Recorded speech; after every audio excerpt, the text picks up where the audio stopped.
All right, Shalom Akim, Yahabashim Shagar Thumb. All right, and this is going to be a little quick video I'll make on tools to study the Bible. All right, it's a remake of a video that I made before. Okay, and Lord's will is edifying. All right, so we're going to go ahead and jump right into it. All right, so here we are. I made a video. I think I entitled it something like "The Bible is like a puzzle." And I kind of went into how you have to study the precepts. All right, study the precepts of the Bible. And I apologize, the lighting is not the best, but I'm gonna show you exactly what I'm talking about. So here, all right, this is a 1611 King James, and I'm in Isaiah, in the book of Isaiah, the 6th chapter. All right, Roman numerals. Okay, the V is the 5, the I is a 1. So I'm in Isaiah chapter 6. I'm just gonna read. I'm gonna read something and then show you an example of a precept. All right. Isaiah chapter 6, and I'm going to read verse 9 right there. It says, "And he said, Go and tell this people, hear ye indeed, but understand not, and see you indeed, but perceive not. Make the heart of this people fat, and make their ears heavy, and shut their eyes, lest they see with their eyes, and hear with their ears, and understand with their heart, and convert and be healed." All right. So these are the precepts right here that I was talking about. All right, what you see on the sides. Okay, it tells you where you can also see these verses referenced. All right. So what I just read, Isaiah chapter 6, verse 9 and 10, is referenced in Matthew chapter 13 and verse 14, Matthew chapter 4 and verse 12. Let's see, and then it has a few different more, Romans 11 and 8. All right, going, and that, I know that scripture on the top of my head, that's going to the blindness of the Israelites, Acts 28 and 26. All right, but I'm going to focus on, I'm going to get that. I'm going to get this one here, Mark 4 and 12. All right, so we're going to go into that. All right, I'm going to go into that just to show you an example of what I mean when I said the precepts. All right, so it'll make sense for you when you're studying the Bible. This is the reason why it's important to study with a actual physical Bible. All right, and Elder Apostle Gabar made a video speaking on this. All right, but this is the reason why, because you can look at the precepts and you can line things up. All right, because the whole New Testament is written off of the Old Testament. All right, for the most part, it references it a lot, and I can think of many examples I know off the top of my head. But I'm just going to use this as a quick one, and then we're going to move to part 2 of the video. All right, where I'll show you other study tools. So this is Mark. All right, Mark, and let's see, Mark chapter 4. All right, Mark chapter 4 and verse 12 is where it said. Okay, so Mark chapter 4 and verse 12, it says, "That seeing they may see and not perceive, and hearing that they may hear and not understand, lest at any time they should be converted, and their sins should be forgiven them." Okay, so it's the exact same thing pretty much that was said in Isaiah the 6th chapter. All right, almost word for word. All right, and that's actually said in a few different places. I believe Matthew the 13th chapter as well. All you got to do is go back to, it tells you right here. Yeah, I was right. Yeah, Matthew 13. See, it's a precept. Matthew 13 and 14. 13 and 11, it looks like. All right, and it's going to say pretty much the exact same thing. Let's go ahead and go there right quick. Just to, this is how you study. All right, this is why it's important to have a physical Bible. All right, this is how you study. These are called precepts. Okay, so here we are, St. Matthew. All right, and St. Matthew. All right, chapter 13, the X represents 10 and 3 eyes, so 13. And it said, I believe verse 14 is where it said it was. So, okay, here it is. All right, and it even references it. All right, Matthew 13 and 13, it says, "Therefore speak I to them in parables, because they seeing not, and hearing, they hear not, neither do they understand. And in them is fulfilled the prophecy by Esaias," all right, that's Isaiah, "which saith, By hearing ye shall hear, and shall not understand, and seeing ye shall see, and shall not perceive." All right, so the same prophecy, okay? The same thing is said in Mark chapter 4, Matthew 13, and Isaiah 6. All right, how do we know that? Through these precepts right here. All right, even says it, even list them off. Okay.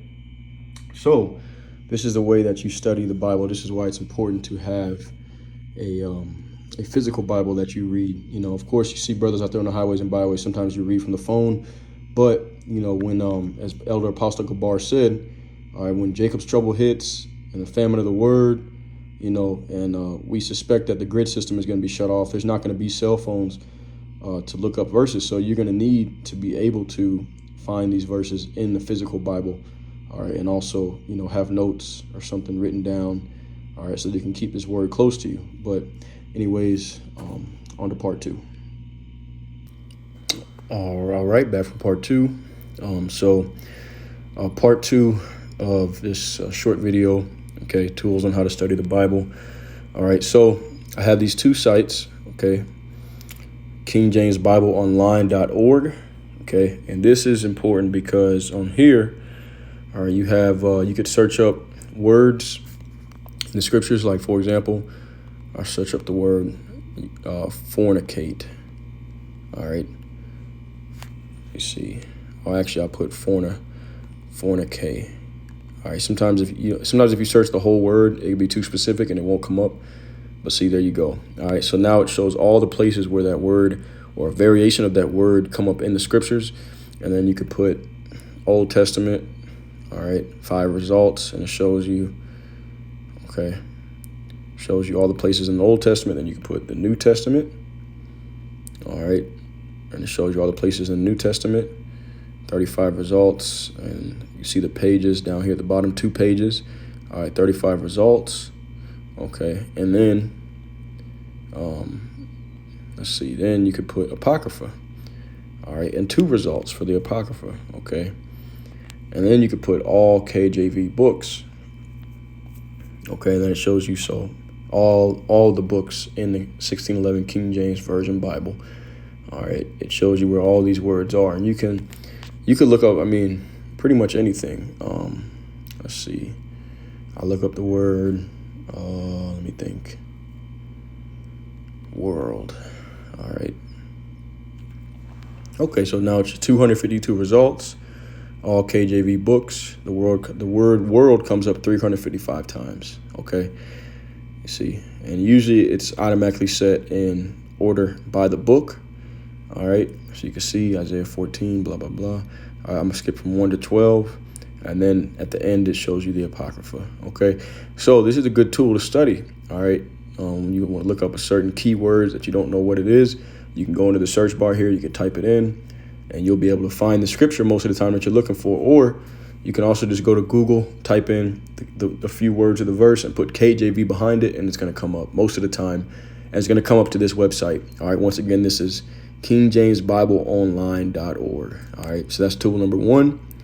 And then this one here, all right, another one. This is the BlueLetterBible.org. All right, this is the BlueLetterBible.org. This one is pretty dope because you can actually go and see, all right, the definition of words. You can see the original in Greek, and Hebrew words, all right, or Hebrew and Greek. And that way you can really get a good understanding of what it's talking about. And this tool is essential for deeper study of the scriptures. Like, for example, I'm going to read this verse right here. All right, 2 Peter chapter 3 and verse 11. It says, "Seeing then that all these things shall be dissolved, what manner of persons ought ye to be?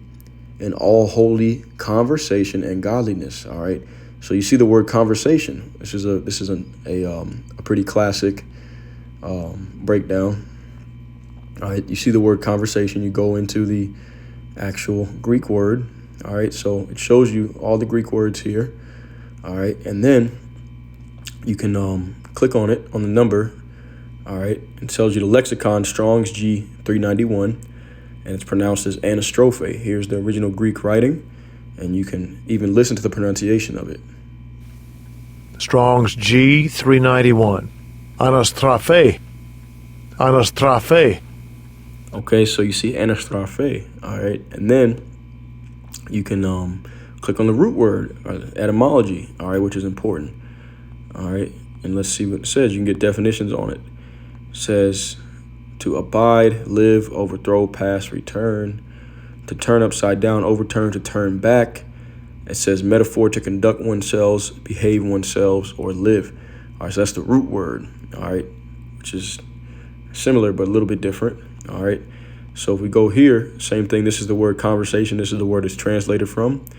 Okay, it says behavior or conversation, all right, from the root word, which is referenced by Strong's G390, okay. And then it even tells you how many times that word is found in the Bible.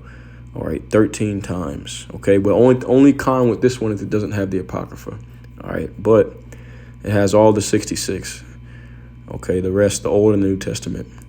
And then you have here the outline of biblical usage. So you can get the definition and the outline of biblical usage, which pretty much tells you the context of what it's used for. All right, what it really means when put in the context. So it says, okay, the definition is behavior, all right, but then outline of biblical usage, it says manner of life, conduct, or behavior, all right, and sometimes they are slightly different, all right. The definition and the outline of usage can be slightly different, okay, so it's important to note that, all right. And then also what I like, let me see, another tool that you can use with this, okay, you can go to the Old Testament results, all right, and you can see, so that word doesn't come up in the Old Testament, okay, and then you can go to the New Testament. It shows you all the times that word comes up in the New. All right. Now, one thing I do want to show you as well. So you can actually click when you go. You can actually click. I'm just scrolling back. All right. The Textus Receptus. It shows you all of the Greek words, the original Greek passage. When you're looking at these words, all right, you have two options. You can click on the actual number, the Strong's G391, or you can click on the word itself. All right, you can click on the word itself, and then it'll show you all the places where that word is actually put. All right, and then you also have a dictionary. Okay, you can click on any of these for the dictionary. All right. Okay, it says generally that the goings out and in of a social intercourse, manner of life, one's deportment, of course, of life. So it gives you just a broader definition of what it means. All right, then, of course, you have the lexicon once again. Okay, now this is pretty cool right here. The lexicon, all right, when you click on the actual... All right, my bad, Salaki, somebody called me. But when you click on the actual... word instead of the number, all right, then once it'll show you, you go to lexicon, it'll show you, all right, all the places, all right, where it's at, okay? It'll show you all the places where it's at. All right. And it'll show you, it'll show you the different words that translate into that English word. Okay. So see, you hear another one here. We already know about anastrophe because we just read about that. All right. But then you have this one, Strong's G4175, also translates into the word conversation. Okay. Strong's G4176 also translates into the word conversation. Okay. Strong's G5158 translates into the word conversations. That's another thing.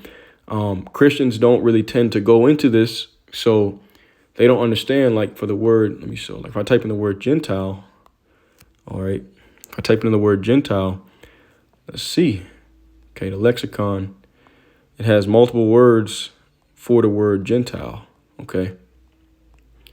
So you have one in the Hebrew in the Old Testament, and then you have in the New Testament, ethnikos, ethnos, Ellen, which is, I know that's referring to the, like, Hellenized or Hellenistas. All right. So you're able to see this when you type the words in, which is pretty cool. And it makes a very big difference in your studying. All right. Because all these words translate into the word Gentile, but they can mean different things. Okay. So that's important to be able to do that.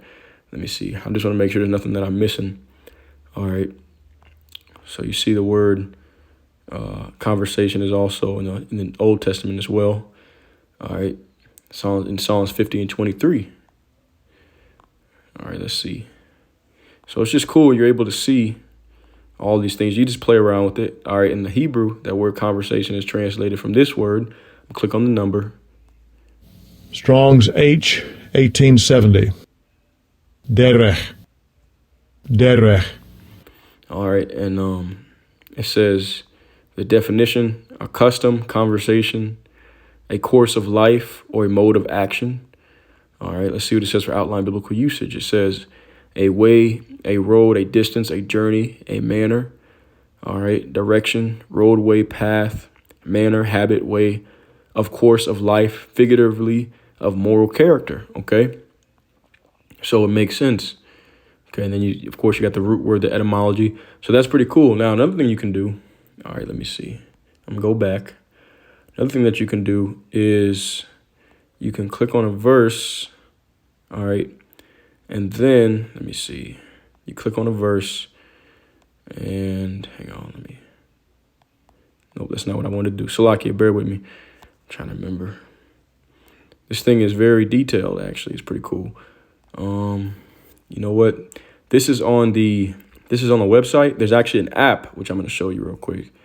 All right, something you can do on the app. I'm pretty sure you can do it on the website. I just can't remember exactly how to do it, but I'm going to show you on the app. All right, this is the Blue Letter Bible app. Okay, same thing. All right, but here, all right, you can read side by side different translations. So I like the KJV. That's obviously pretty much the main one that we use. But then, of course, you have the New Living Translation. We use that one, and the Good News Translation. We use that one a lot as well. So you can pick different versions, and you'd have to download them, but you can read them side by side. All right, you can read them side by side. So this is 1 Corinthians, and it's good for if you're reading. This is really good if you're kind of if you're studying and you don't quite understand something that you read it in the KJV. Maybe you could read it in another translation to be able to gain a better understanding of it. All right, if I click on a verse, okay, like say, so I'll show you. So I just clicked on 1 Corinthians chapter 1 and verse 1. Look at this. I can also do, and this is on the app. I'm sure you can do it on the website. I just don't know how to do it. On the app, you can also do Bible comparison. And look at this, okay? It will show you all the different ways that verse is translated in the different versions of the Bible. So you got the KJV, CSB, NLT, New King James, NIV, ESV, the RVR 60, which is the Spanish, okay, NET, RSV, ASV, all these different versions. Look at that, even in other languages, okay? So sometimes I've seen brothers quote from the NASB 20, all right? But you see, it's a really good tool for that. You can look at all these different versions, and it's pretty cool. So this is how I study, all right? And I learned this from the head apostles / elder bishops of the Great Millstone. They're the first ones that I saw do this, and it really helped me a lot. So for any of you who did not know, all right, I just wanted to bring this out, and Lord's will, it was edifying. Lord's will, it assists you in your studies. And as always, all right, this message comes through the power and spirit of Yahweh Bahasham Yahweh Shai. So I want to give all praise, honor, and glory to the Heavenly Father and His only begotten Son, Yahweh Bahasham Yahweh Shai, Bahasham Rakakwadash, and double honors to the men who taught me, all right, the head apostles / elder bishops of the Great Millstone, who teach and who rule well. Peace, blessings, and safety to all you sincere Akim. Keep pushing, keep believing, and keep the faith, regardless of what people hear or whether they forbear. All right, until next time, Shalom.